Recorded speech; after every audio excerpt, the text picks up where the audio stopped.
नमस्कार दोस्तों, आप सभी का एक बार फिर से स्वागत है हमारे चैनल दुर्गा भक्ति मार्ग में। आज मैं आप सभी को सुनाऊंगी जानकी नवमी की व्रत कथा। बहुत समय पहले की बात है। किसी गांव में एक वेददत्त नाम का ब्राह्मण अपनी पत्नी सुहाना के साथ रहता था। उसकी पत्नी सुहाना बेविचारिणी थी। एक दिन ब्राह्मण भिक्षा के लिए गया हुआ था। मौका पाकर सुहाना बेविचार में लुप्त हो गई। उसके पाप कर्म के कारण ही उस गांव में आग लग गई। उसमें उस दुष्ट ब्राह्मणी की भी मृत्यु हो गई। उसके पाप कर्मों के कारण उसका जन्म एक चंडाल घर में हुआ।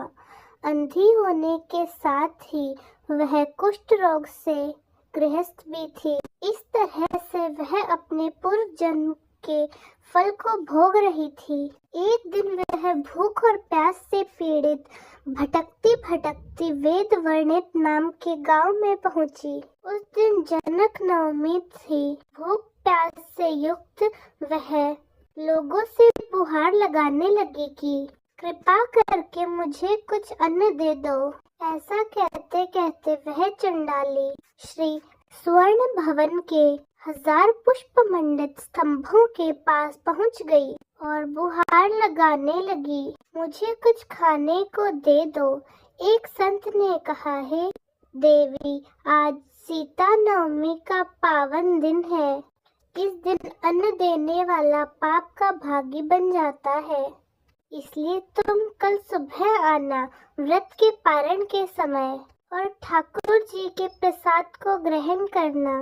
उसके इतना विनती करने पर संत ने उसको तुलसी दल और जल दे दिया। वही खाकर वह मर गई। लेकिन अनजाने में ही उससे सीता नवमी का व्रत हो गया था। उस व्रत के प्रभाव से उसके सारे पाप कर्म नष्ट हो गए।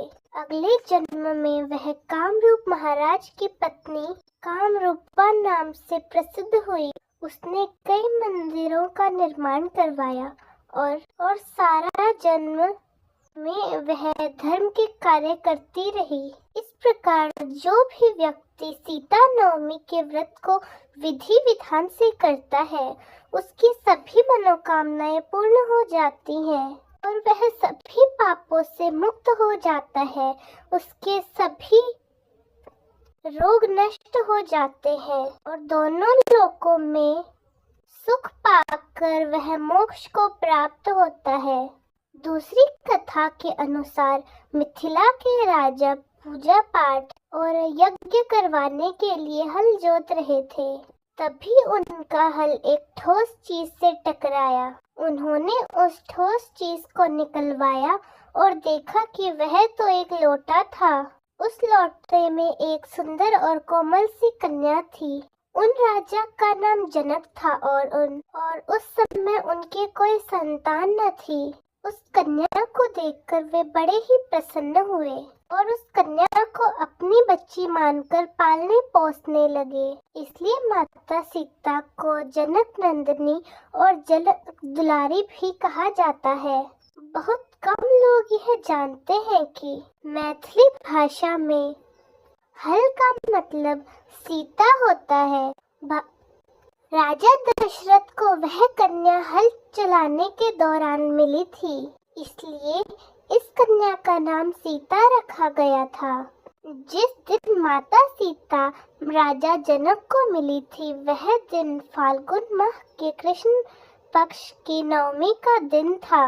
जानकी नवमी के व्रत के पूजन में चावल, जल, तिल आदि से हवन किया जाता है।